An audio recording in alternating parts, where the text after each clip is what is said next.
Bom dia, meu querido irmão, minha querida irmã. Que a graça e a paz do nosso Senhor Jesus Cristo esteja em sua casa, sobre a sua vida, sobre a sua família. É um prazer estar com você em mais um domingo, onde nós iniciamos a nossa reunião de estudo e aprendizado da palavra do Senhor, em alegria e em certeza de que o Senhor tem nos abençoado e cuidado do seu povo. Permita-me começar esta reunião lendo um texto muito significativo para todos nós, que se encontra em Colossenses, capítulo 1, versos de 13 até o 17, o 18. Ele nos libertou do império das trevas e nos transportou para o reino do Filho do seu amor, no qual temos a redenção, a remissão dos pecados. Este é a imagem do Deus invisível, o primogênito de toda a criação. Pois nele foram criadas todas as coisas nos céus e sobre a terra, as visíveis e as invisíveis, sejam tronos, sejam soberanias, quer principados, quer potestades. Tudo foi criado por meio dele e para ele. Ele é antes de todas as coisas. Nele tudo subsiste. Ele é a cabeça do corpo, da igreja. Ele é o princípio, o primogênito entre os mortos, para em todas as coisas ter a primazia. É com este texto que eu quero convidar você a louvar o nome do Senhor, a agradecer por Jesus Cristo em nossa vida. Queridos, a intenção do apóstolo Paulo ao escrever esse texto é enaltecer a figura de Cristo sobre todos os povos, línguas, tribos e nações. É mostrar a grandeza do poder de Cristo, o senhorio cósmico de Jesus. E é por causa desse senhorio, dessa glória e do que ele fez por nós, que hoje estamos aqui. Independente do que estamos passando, a nossa adoração, ela é entregue ao Senhor pelos seus feitos e pela sua grandeza. E por isso nós somos alegres em Cristo. Então hoje, que o momento que nós separamos para aprender da palavra do Senhor seja um momento de edificação, seja um momento de aproximação com esse Cristo maravilhoso que está presente em nossa vida em todos os momentos. Vamos orar. Ó Senhor, que alegria é estarmos aqui reunidos em Teu nome. O que queremos é aprender da Tua palavra. Esse é o nosso desejo nesta manhã. É olharmos para as Escrituras e vermos a beleza do fim. A glória do Senhor manifesta no cuidado do Teu povo ao longo das eras. Hoje caminharemos um pouco mais no livro de Apocalipse.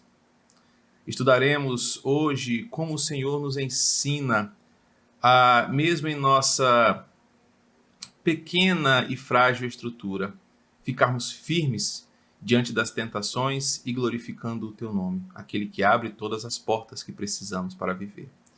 Que o Teu nome seja exaltado entre nós e que o Senhor seja engrandecido em nossa vida. E é assim que nós oramos em nome de Jesus. Amém.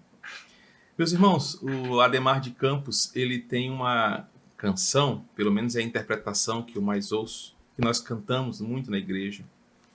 E confesso que é uma das músicas de adoração que me faz arrepiar todas as vezes que eu escuto. Ele é exaltado.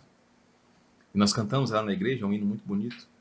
E esse hino reflete exatamente aquilo que Colossenses acabou de nos apresentar. Ele é exaltado, para sempre exaltado nos céus, mas também na terra, em todo o cosmos. Por isso que nós o louvamos. Na manhã de hoje, eu convido você a pegar papel e caneta, a sua Bíblia, e nessa nossa sala de aula virtual, onde todos são bem-vindos, nós vamos estudar o livro de Apocalipse, capítulo 3, versos de 7 a 13. Esta será a nossa unidade desta manhã. Falaremos sobre a igreja de Filadélfia, a carta que foi entregue a esta igreja. Apocalipse, capítulo 3, versos de 7 a 13. Acompanhe a leitura em sua Bíblia. Ao anjo da igreja em Filadélfia escreve: estas coisas diz o santo, o verdadeiro, aquele que tem a chave de Davi, que abre e ninguém fechará, e que fecha e ninguém abrirá. Conheço as tuas obras. Eis que tenho posto diante de ti uma porta aberta, a qual ninguém pode fechar. Que tens pouca força. Entretanto, guardaste a minha palavra e não negaste o meu nome. Eis que farei que alguns dos que são da sinagoga de Satanás, desses que a si mesmos se declaram judeus e não são, mas mentem, eis que os farei vir e prostrar-se aos teus pés, e conhecer que te amei.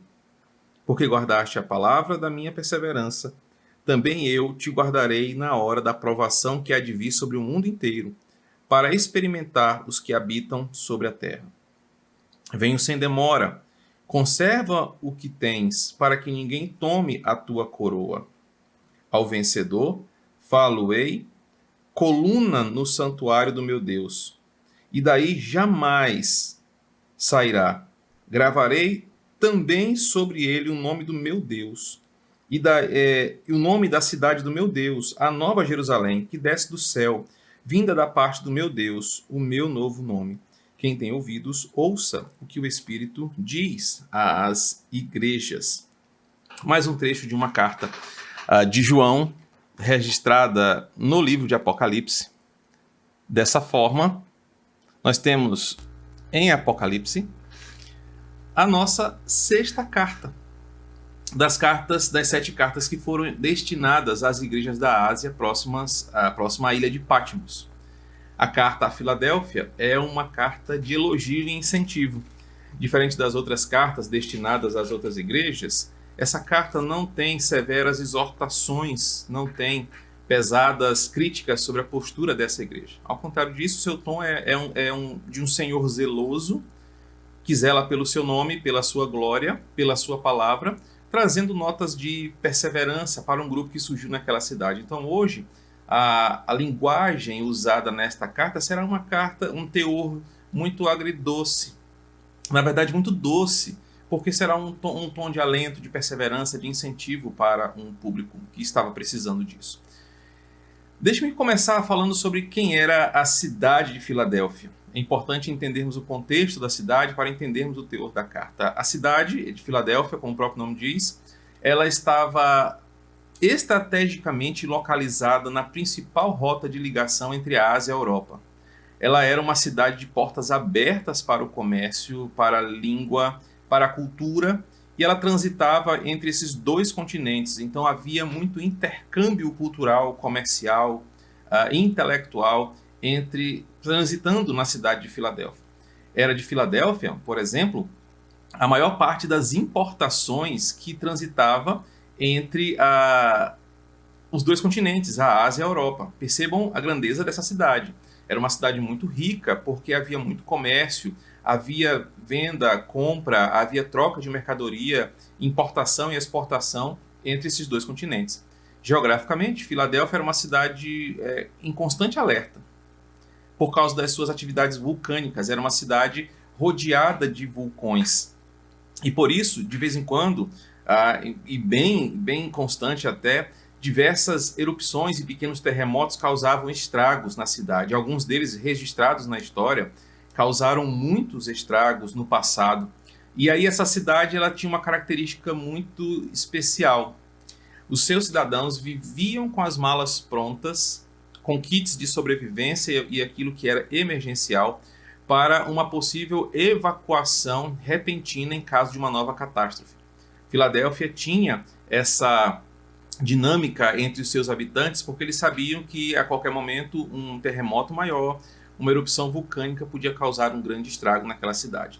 Um grande pesquisador daquela região da época de Apocalipse diz que Filadélfia era uma cidade missionária por causa desse medo de uma nova catástrofe, ou como eles traduziam, o dia da provação. Eles estariam sempre abertos a receber uma mensagem de salvação. Eles estariam sempre abertos a receber uma mensagem de esperança e perseverança. Então, Filadélfia sempre estava pronta para fugir, sempre estava pronta para partir, ao mesmo tempo que trabalhava muito a questão comercial, a questão de importação e exportação. Essas características elas vão ser muito úteis no texto dessa carta, principalmente quando o autor falar sobre uma grande provação que virá no mundo inteiro. Quando entendemos esse contexto inicial, percebemos que, da mesma forma como a igreja de Esmirna, em Filadélfia havia santos que perseveravam em fidelidade no serviço do Senhor. Embora a igreja fosse pequena em tamanho, uma pouca parcela da população era genuinamente cristã. A cidade de Filadélfia, nesse trânsito comercial, estava também recebendo a influência missionária de missionários que estavam transitando entre os limites do império. Mas era uma igreja pequena, era uma igreja ainda com muitos desafios, mas era uma igreja muito atuante e não permitia que esses grandes desafios da língua, da cultura, até mesmo da instabilidade de uma partida no dia da aprovação, inibisse a sua ação evangelística. Eles continuavam evangelizando, crescendo em unidade, aprendendo com a doutrina dos apóstolos, adorando e tendo plena comunhão. Era uma igreja viva, apesar de pequena. Por isso a carta não traz repreensões. Apesar de nós sabermos que ela não era uma igreja perfeita. Com certeza Filadélfia tinha alguma coisa aqui e acolá que merecia um conserto, uma exortação. Mas nessa carta, a pequena igreja de Filadélfia, ela não recebe nenhuma exortação severa, porque ela, apesar de pequena, de um difícil ministério, continuava atuante e viva dentro das suas possibilidades. E é então uma carta de uma injeção de ânimo para aqueles irmãos. E a carta começa com o remetente se apresentando da mesma forma como ele faz nas outras cartas, mas usando atributos que eram necessários para aquela situação. E eu já quero começar fazendo aquela aproximação pastoral que sempre fazemos. Irmãos, nós, assim como a igreja de Filadélfia, somos pequenos, tanto numericamente como às vezes estruturalmente. Nós somos um grupo pequeno de cristãos que, em muitos aspectos, não temos grandes influências comerciais, intelectuais, políticas, culturais. Somos pessoas comuns. E como pessoas comuns, vivemos a nossa rotina comum de todo cidadão. Somos pequenos em número, pequenos em tamanho, pequenos em estrutura, diante de uma cidade tão grande, tão complexa como São Luís do Maranhão e também qualquer outra cidade que qualquer igreja esteja aí estabelecida. Nessa perspectiva, os problemas de Filadélfia são problemas que nós também carregamos hoje, de termos desafios muito grandes e termos limitações que às vezes inibem a nossa atitude e nos desanimam ao trabalho. Mas eu quero que você perceba que ao longo desta carta, uma igreja pequena, simples, uma igreja que não era relevante em muita estrutura, continuava firme e fiel ao seu chamado ministerial e por isso ela recebe dos lábios do seu Senhor um elogio, uma injeção de ânimo para continuar. O versículo 7 nos fala sobre esse Senhor que se diz: estas coisas diz o santo, o verdadeiro, aquele que tem a chave de Davi, que abre e ninguém fechará, e que fecha e ninguém abrirá.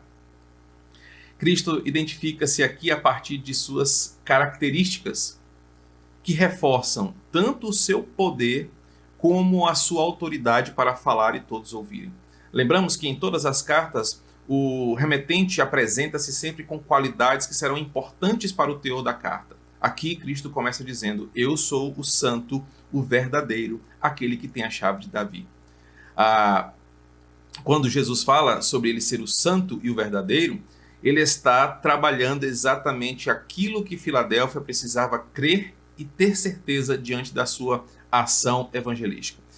O parte do problema aqui envolvido é que a igreja enfrentava a oposição do que nós vamos vamos ver novamente aqui, os chamados de sinagoga de Satanás, que foi um termo já estudado em uma das nossas cartas anteriores, mas que trazia um problema, um desafio para aquela igreja.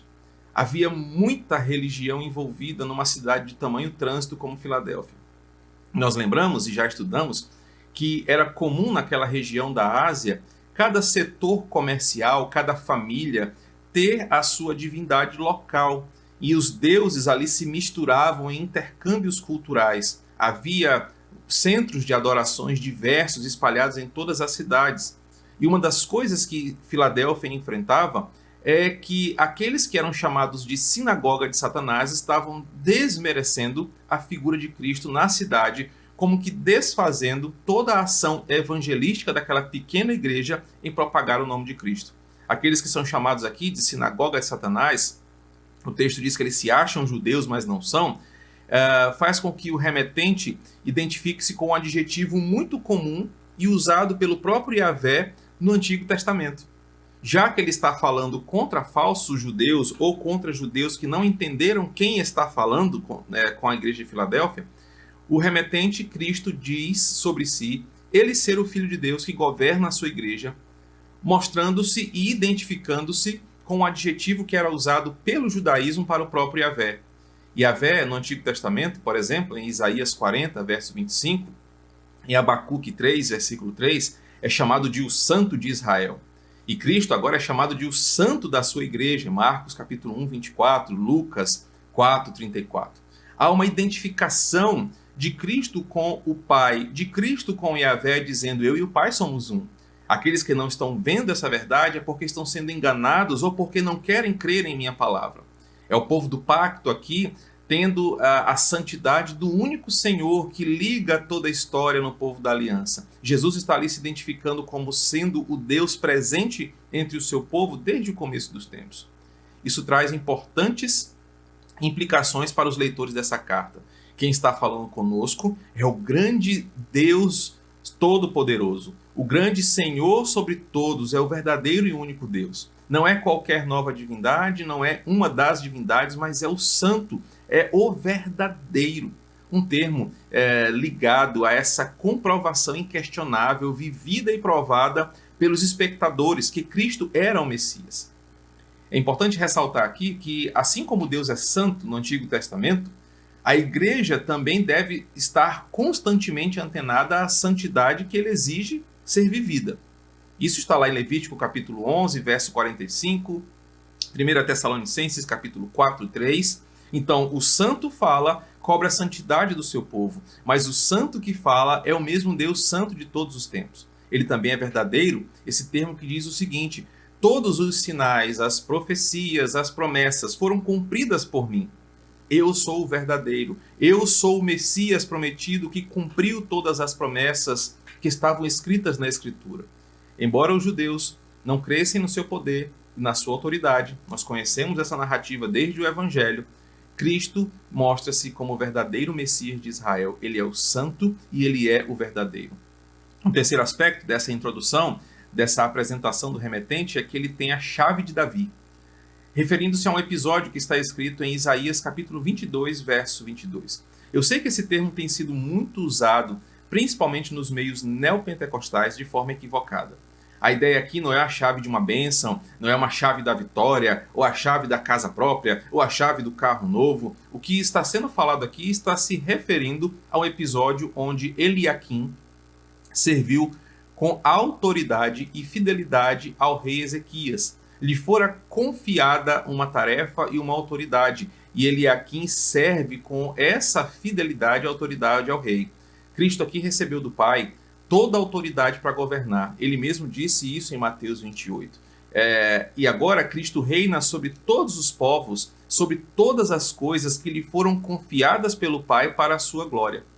Cristo está dizendo que ele tem agora toda a autoridade para governar e exercer o seu domínio com fidelidade ao Senhor Todo-Poderoso, Criador de todas as coisas. A figura do Filho aqui está mostrando o seu poder diante da sua igreja e para os seus inimigos. Cristo reina sobre todos os povos, Cristo reina sobre todas as coisas, e ele que já possuía, já foi falado isso em Apocalipse capítulo 1, as chaves da morte e do inferno, agora confirma que é sob seu poder que todas as coisas acontecem. Tanto abrem como fecham. Sob seu poder está a salvação, sob seu poder está o futuro e sob seu poder está todos os acontecimentos. Ele tem essa chave que abre e fecha todas as coisas. É sobre a sua ação e seu poder que as pessoas entram no seu reino, que as pessoas são impedidas de entrar no seu reino. A chave aqui significa que ele tem todo o poder sobre todas as coisas. Permita-me desenhar um pouco melhor esse quadro, meu querido irmão, ao pensar sobre Cristo ter essa chave de Davi. O que ele está dizendo aqui é o seguinte: por causa da sua obediência e do cumprimento de sua missão, Cristo agora tem todo o direito e o poder de governar todo o cosmos conforme a sua vontade. Ele já tinha isso antes, ele não perdeu esse domínio e esse governo, mas agora, pela sua fidelidade, como uma prova de honra do Pai para o sacrifício do Filho, ele é coroado publicamente diante de anjos e homens e diante de toda a criação, como sendo o legítimo Senhor de todas as coisas. O Pai honra o Filho e glorifica o Filho, dando a ele o que é seu por direito. Agora, ele que tem a chave de Davi, a exemplo de Isaías 22, governa com fidelidade e autoridade todas as coisas. Isso nos leva a pensar em alguns aspectos essenciais sobre a nossa fé em Cristo Jesus. Irmãos, nós fomos atacados nos últimos tempos por uma falsa teologia que tira de Cristo essa chave, esse poder, e dá esse poder e essa autoridade a coisas que fazemos.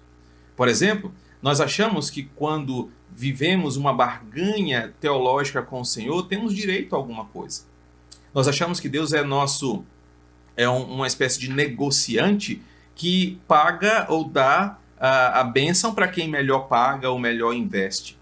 Mas essa perspectiva ela é muito distante da verdade da palavra, porque o versículo 7 fala que esse Cristo, que tem a chave de Davi, ele tem o poder de abrir e fechar. Há toda uma ação do próprio Deus aqui manifesta, dizendo que é ele quem abre e ele quem fecha.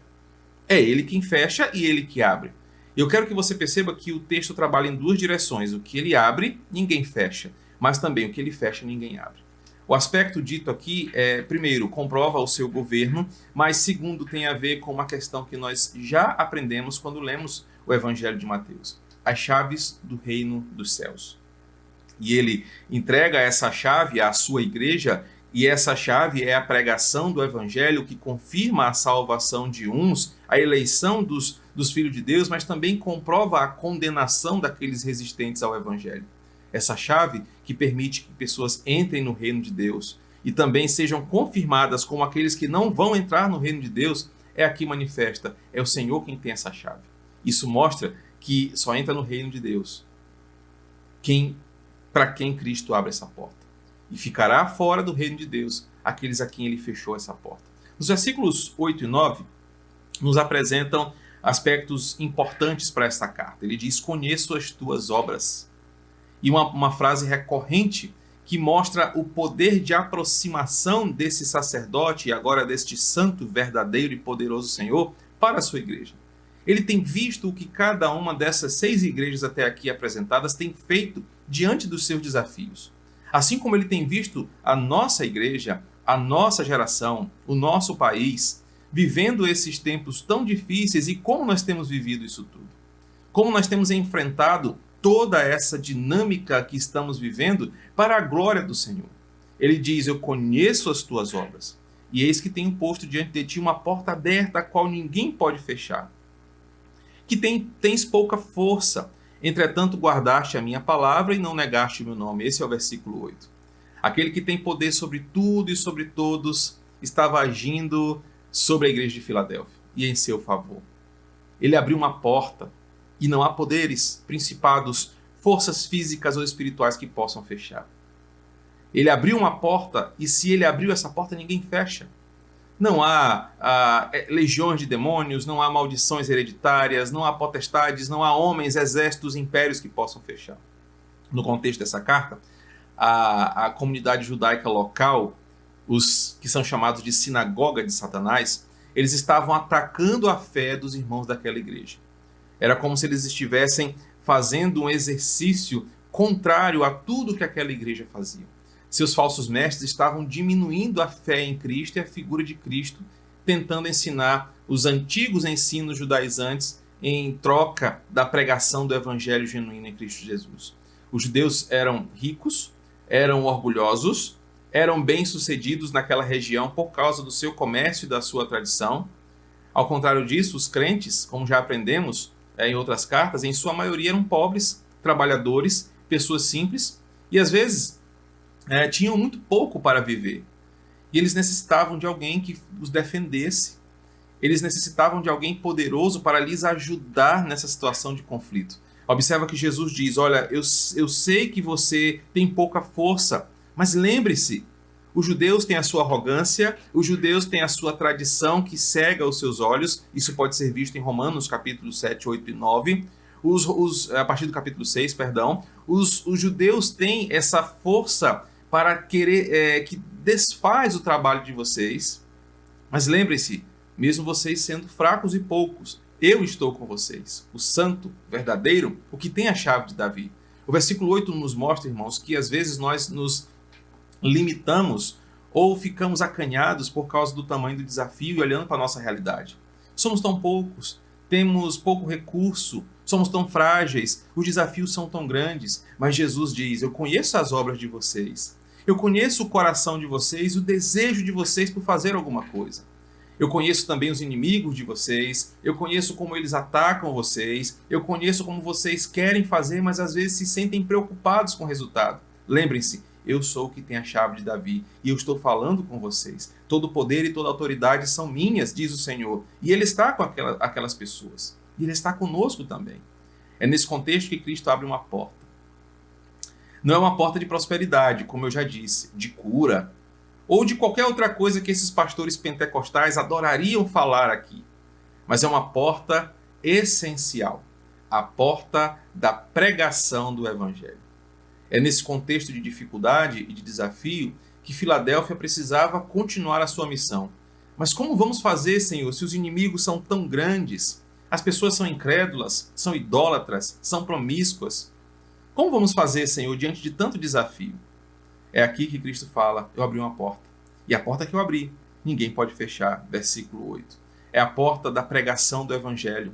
A porta de corações que vão receber a mensagem e vão se dobrar ao nome de Jesus. É a porta do Espírito Santo indo à frente da pregação, já convencendo homens de seus pecados. A porta que está aberta para a Filadélfia é a porta de segurança que o Senhor está dizendo: vocês terão êxito no seu ministério. Vão e façam, vão e preguem, vão e não desanimem, porque eu já abri essa porta para vocês. É uma oportunidade maravilhosa de pregar o Evangelho para corações que já estão preparados como um bom terreno, já arado, adubado para receber uma boa semente. Mesmo com todos os inimigos da cruz apresentados no versículo 9, contra aquela igreja, se levantando contra aquela pequena igreja, a igreja não vai parar o que Cristo já decidiu fazer. A porta está aberta, eles têm um incentivo, eles têm agora a palavra de Cristo. Vão, sejam fortes e corajosos, pois eu estou com vocês. O versículo 9 nos fala sobre quem são os inimigos, esses que são da sinagoga de Satanás, desses que a si mesmos se declaram judeus e não são, mas mentem. E eis que os farei vir e prostrar-se aos teus pés e conhecer que te amei. O versículo 9 nos mostra que a igreja de Filadélfia, ainda que pequena aos olhos humanos, era grande aos olhos do Senhor. Ele já preparou essa verdade no versículo 8, dizendo: olha, não se preocupem, eu conheço vocês, eu conheço seus medos, eu conheço suas limitações, eu sou o Senhor de vocês. Ah, meus irmãos, e como esse texto ele é reconfortante para nós. Eu sei que muitos pastores no Brasil e no mundo inteiro podem estar nesse exato momento com o mesmo sentimento que eu e os outros colegas que eu converso temos diante de um caos que estamos vivendo. Somos tão pequenos, tão frágeis, temos tão pouca força ou influência. A nossa igreja ela é tão limitada porque somos pessoas comuns, simples, habitantes de um bairro tão comum como o nosso. E às vezes nós nos deparamos entre lágrimas, entre súplicas, dizendo: Senhor, o que podemos fazer? Pai, o desafio é tão grande. Às vezes ficamos com medo, às vezes ficamos tão envergonhados, ficamos tão limitados, como se de mãos amarradas diante do desafio.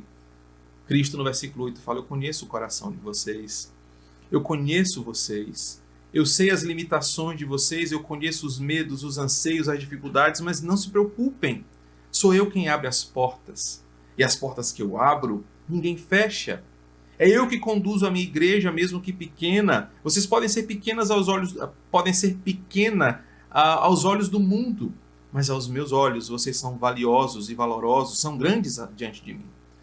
E enfrentando Filadélfia, os escárnios, as acusações dos judeus, de todos os inimigos, ela guardou essa palavra, ela guardou essa confiança. Cristo está conosco, nós não vamos desistir. E é dessa forma que nós também não vamos desistir da nossa missão. Mesmo com um cenário difícil, ou com um cenário se tornando cada vez mais difícil, nós devemos colocar o nosso esforço, o nosso empenho a serviço do Senhor. Nós não devemos desanimar, ou muito menos nos intimidar diante dos inimigos da cruz, diante das adversidades, achando que não teremos condições de desenvolver o nosso trabalho. Devemos lembrar que o santo, o verdadeiro, aquele que tem a chave de Davi, é ele quem abre as portas. E se ele abre a porta, nós devemos passar por ela, confiantes no nosso trabalho e no resultado que ele já favoreceu ao seu povo. Como consequência dessa supremacia da obra da igreja, sobre a porta que Cristo já abriu e ninguém pode fechar, é que aqueles que são sinagoga de Satanás, no versículo 9, serão humilhados. Observe que o versículo 9 fala que essas pessoas que não reconhecem Cristo como Messias, não seguem a sua palavra, não obedecem à lei, eles não são judeus. São falsos mestres, usam da influência do judaísmo para perverter pessoas e se dizem os eleitos, os santos, os dignos. Esses homens e mulheres que são aqui definidos como sinagoga de Satanás, eles irão provar com seus próprios olhos, em suas próprias vidas, que Cristo é sim o verdadeiro Messias. E é por causa da ação de Filadélfia, de uma igreja pequena como a de Filadélfia, que eles serão apresentados ao verdadeiro Senhor. Eles serão colocados numa situação, ao mesmo tempo, de humilhação, mas nós vamos perceber também como a graça de Deus, ela age mesmo diante dos seus inimigos, mesmo diante daqueles que se levantam contra a sua palavra. O versículo 9 mostra que esses falsos mestres, esses falsos judeus, eles irão se prostrar aos pés de Filadélfia e conhecer que aquela igreja é alvo do amor de Cristo. Deixa eu pincelar um pouco mais sobre isso aqui.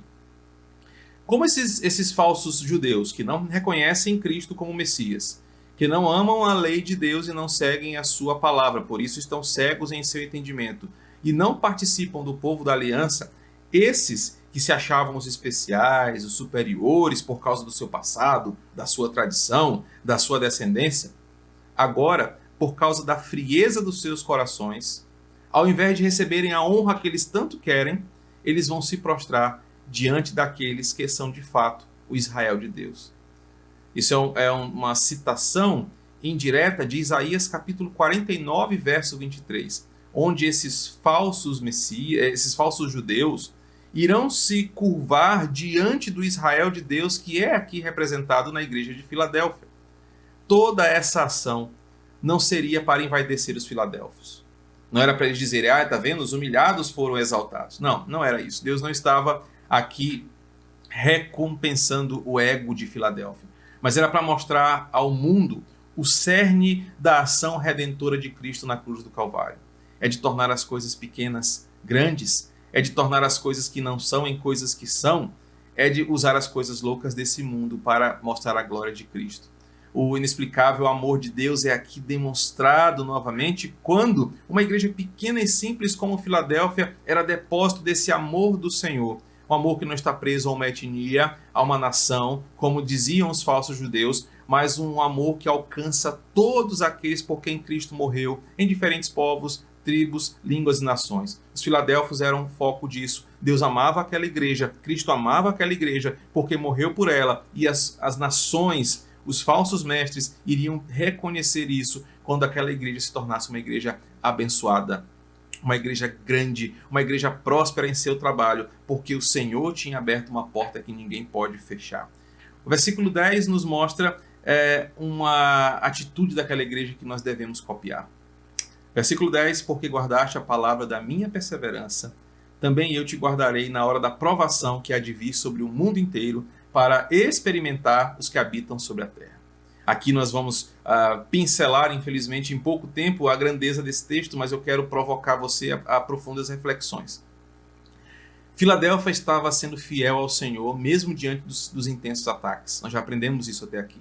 Era uma igreja pequena que estava continuando firme a sua missão, mesmo diante de tantos desafios. Embora fraca, embora pequena, ela continuava firme na sua tarefa e agora contava com o apoio daquele que tem a chave de Davi para ter êxito em sua missão.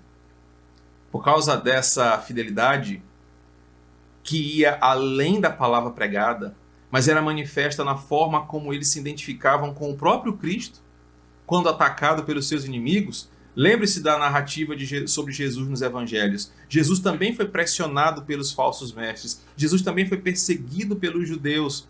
Jesus sentiu na pele o que Filadélfia estava sentindo e Filadélfia sentiu na pele o que Jesus sentiu.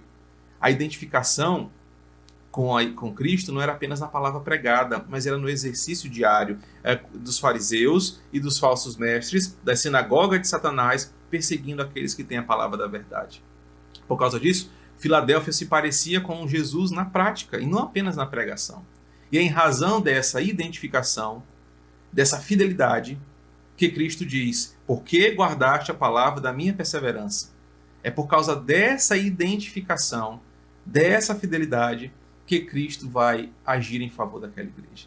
Meus irmãos, o versículo 10 começa a nos apresentar como somos abençoados quando nós perseveramos na nossa identificação com Cristo, mesmo diante dos desafios. Ele não nos dá por barganha, mas ele olha a nossa fidelidade, o nosso empenho e cuida de nós de uma forma especial. Era por causa disso, o versículo 10 fala que ele também guardaria aquela igreja na hora da provação que haveria de vir sobre o mundo inteiro. Eu falei no começo desta aula sobre como a palavra dia da provação era um termo comum usado pelos filadelfos. A ideia de um dia em que aconteceria uma grande catástrofe, que eles deveriam estar prontos para fugir, para pouparem as suas vidas. Cristo diz aqui que vai acontecer uma grande hora da provação que há de vir sobre o mundo inteiro.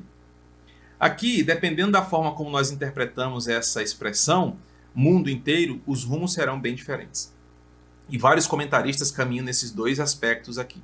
Se acharmos que Cristo está se referindo a todo o planeta, algo muito catastrófico estaria por vir sobre o mundo inteiro.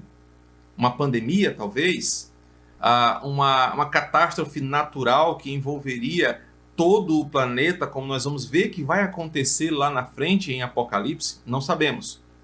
Onde, de acordo com o texto, os crentes seriam poupados, e enquanto os outros seriam castigados em todo o planeta. Uma vez que Filadélfia pode aqui representar todos os crentes, já que a profecia é para elas, o primeiro rumo, se acharmos que essa catástrofe, essa provação que vai vir sobre o mundo inteiro, se reflete algo global, os crentes aqui de Filadélfia representam todos nós. Então, quando pensamos assim, algo talvez como uma pandemia, uma catástrofe assim, não se encaixa aqui, porque há crentes que foram recolhidos para o Senhor no meio de tudo isso. E a promessa é que Deus guardaria os crentes fiéis diante dessa catástrofe mundial. A outra abordagem, que também nos leva a pensar, é que se a primeira abordagem diz que o mundo inteiro é todo o planeta, uma catástrofe mundial, onde os crentes serão poupados pela sua fidelidade, outra perspectiva seria algo que iria acontecer ao mundo inteiro civilizado daquela época, ou seja, o Império Romano ou aquela região da Ásia. Isso é possível. Várias propostas exegéticas já mostram isso desde o Antigo Testamento, quando se refere a todo mundo, quando se refere a uma parte maior, sendo colocada direcionalmente para um povo. Então podemos entender que aqui, quando Cristo fala de uma provação que vai vir sobre o mundo inteiro, ele está falando sobre o Império Romano civilizado na Ásia Menor, nos dias de Filadélfia, e que naquela situação os seus membros seriam poupados. Essas duas perspectivas aqui podem ser usadas e vão dar tons distintos à nossa interpretação. Eu prefiro acreditar que o que Cristo está dizendo aqui é o seguinte: acontecerá algo nesses dias, acontecerá uma grande provação de diferentes formas, de diferentes ênfases, mas eu vou poupar a minha igreja. Aqui sim, nós podemos pensar que estamos incluídos, porque estamos hoje vivendo uma catástrofe, uma provação mundial. Temos crentes sendo recolhidos, mas recolhidos para o Senhor. Embora a catástrofe aqui possa identificar-se com o caos, dentro desse caos que o Senhor permite com que justos e ímpios passem, os que são de Cristo são guardados por Ele e eles estão protegidos pelo Senhor para a eternidade. É importante ressaltar que a palavra provação aqui, ela está associada à aflição, à dificuldade, à adversidade, e não a um poder catastrófico como uma bomba nuclear, um meteoro, terremotos, como nós vamos ver que vai acontecer lá na frente. Eu preciso destacar que o versículo 10 fala que essa coisa vai acontecer para experimentar os que habitam sobre a terra. E aqui está a explicação do versículo 10. O que Cristo, que abre e fecha portas, o Cristo que permite com que as coisas aconteçam, porque Ele tem todo o poder, vai permitir que aconteça sobre o mundo inteiro, independente de ser naquele dia, naquele tempo ou no mundo inteiro, em qualquer época, ele está permitindo que aconteça para experimentar as pessoas que habitam sobre a terra. E talvez essa palavra seja importante para nós, porque estamos vendo aqui que Deus está testando o seu povo e está permitindo até mesmo que Satanás os teste também através das adversidades. Ou seja, o que está acontecendo, em certa medida hoje, e acontece ao longo das eras, é Deus experimentando as pessoas para destruir as suas falsas idolatrias, para destruir os seus sofismas e mostrar que somente Ele, quando quer, abre e fecha, inicia e encerra ciclos. Ele está provando a sua igreja, ele está testando esse mundo para que os crentes sejam fortalecidos em Deus, fortalecidos em sua fé, dependentes da graça de Cristo para tudo que fazem. O versículo 10 nos ensina sobre um Deus que testa no sentido de deixar que coisas aconteçam para que a igreja descubra a graça de seguir ao Senhor, a beleza de confiar nele e a dependência do Senhor. Meus irmãos, quando nós compreendemos que a igreja de Filadélfia representa os crentes de todos os tempos, nós podemos entender que crentes em todos os tempos passam por provações que nos testam, que nos colocam à prova, que nos humilham e nos levam aos pés do Senhor. Aqui em Filadélfia, nós estamos aprendendo que Deus está chamando a sua igreja para, diante da dificuldade que pode acontecer, do versículo 10, nós confiamos que Ele nos guarda, Ele nos protege e que nós somos direcionados por Ele para um caminho de segurança que Ele preparou para o seu povo. Um outro aspecto que eu preciso ressaltar aqui é que essa proteção ofertada por Cristo não é uma proteção física, mas principalmente uma proteção espiritual, a fim de preservar os seus eleitos das chamas ardentes do inferno. Cristãos piedosos enfrentarão sofrimentos físicos para assim se identificarem com o Senhor, que também sofreu em seu corpo, mas em suas almas. A poderosa mão do Senhor está estendida e ninguém pode atacar.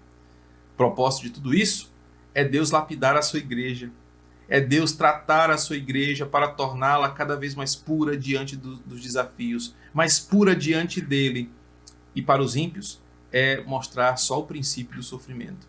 O capítulo 10 fala sobre juízo, não o juízo final, mas juízos que acontecem rotineiramente de Deus depositando a sua ira sobre este mundo, de acordo com Romanos 1,18, onde para a igreja sofrer é uma bênção, para os ímpios sofrer é só o princípio das dores.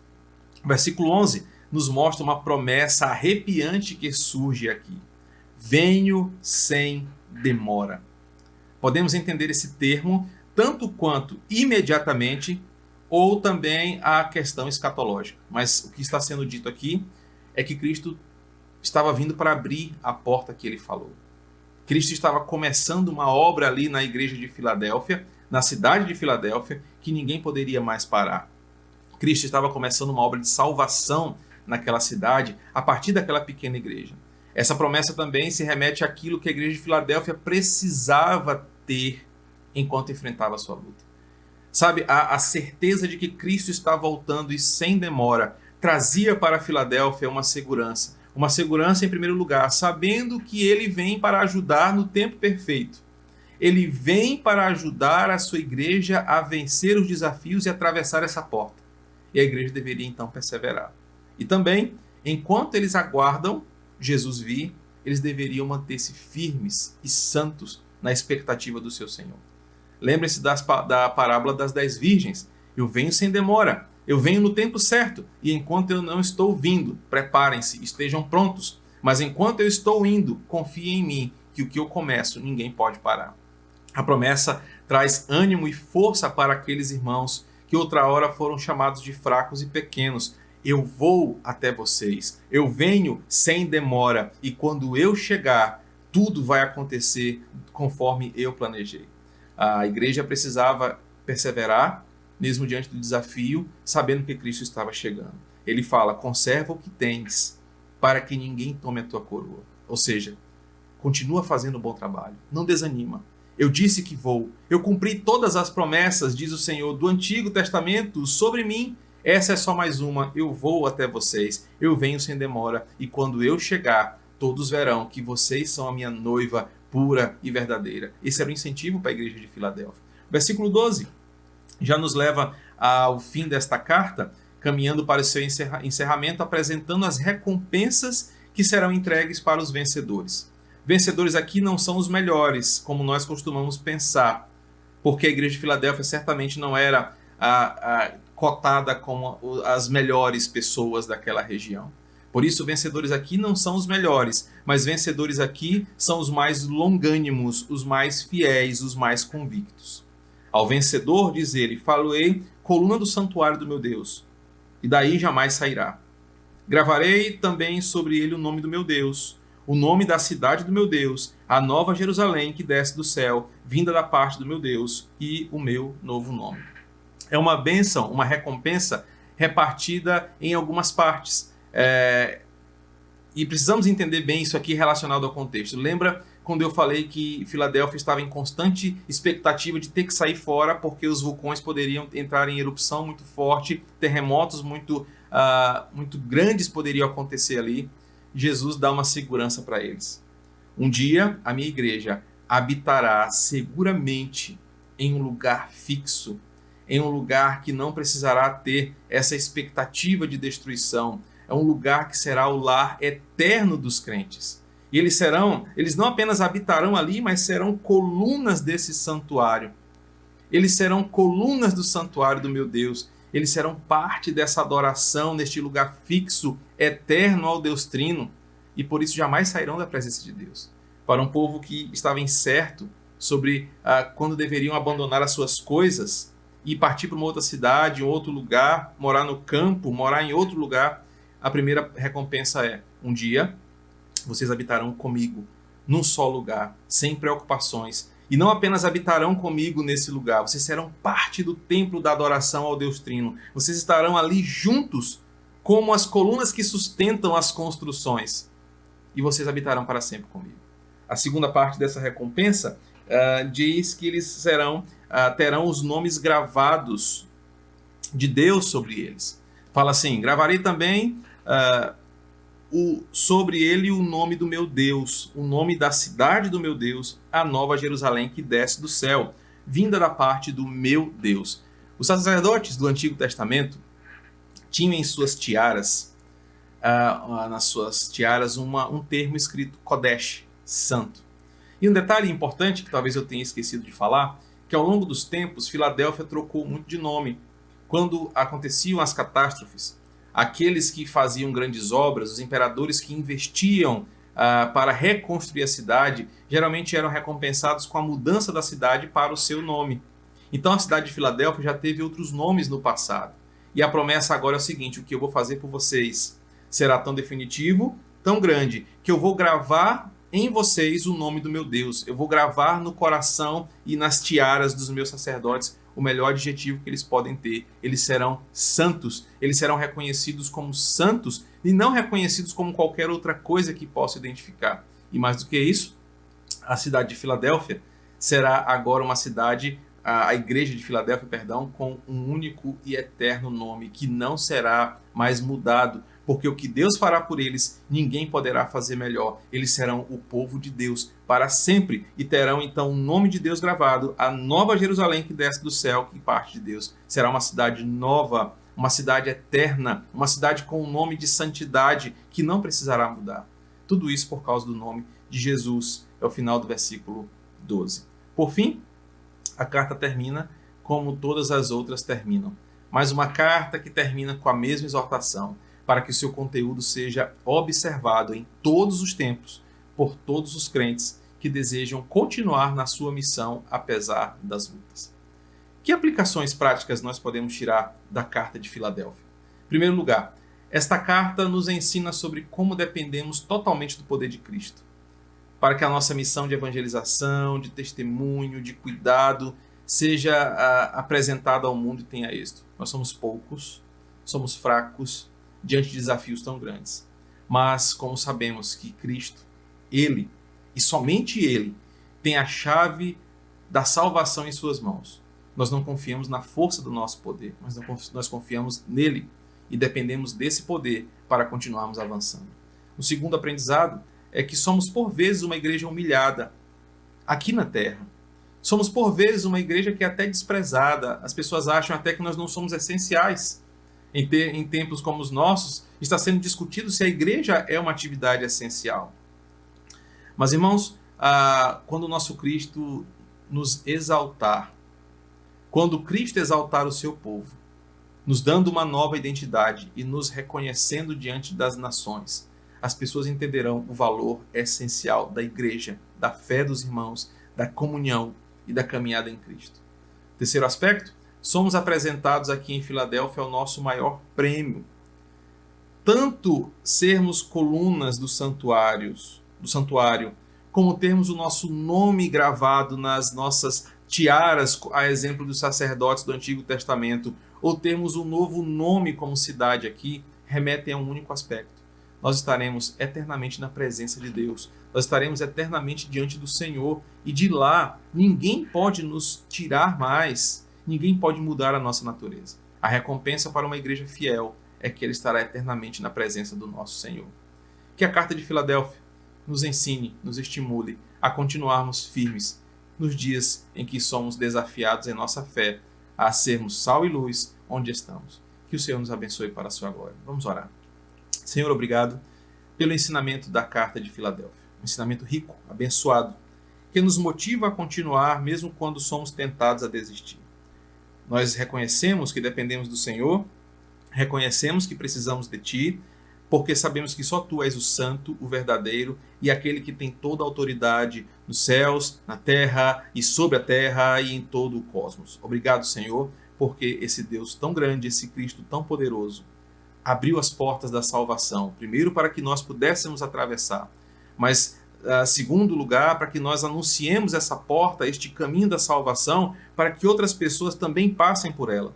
Uma obra que o Senhor começou em nós e que o Senhor há de terminar. Uma obra que o Senhor nos confiou e nós, de forma muito grata a Ti, queremos exercer com todo o nosso esmero, capricho e dedicação.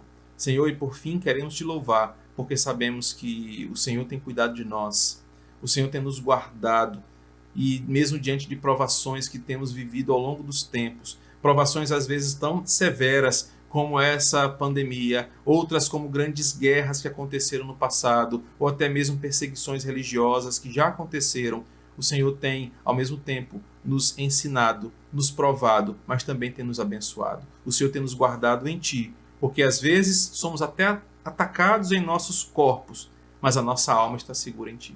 Obrigado, Cristo amado, por todo esse aprendizado e que em Ti sejamos gratos e felizes para a glória do Teu nome. Assim oramos em nome de Cristo.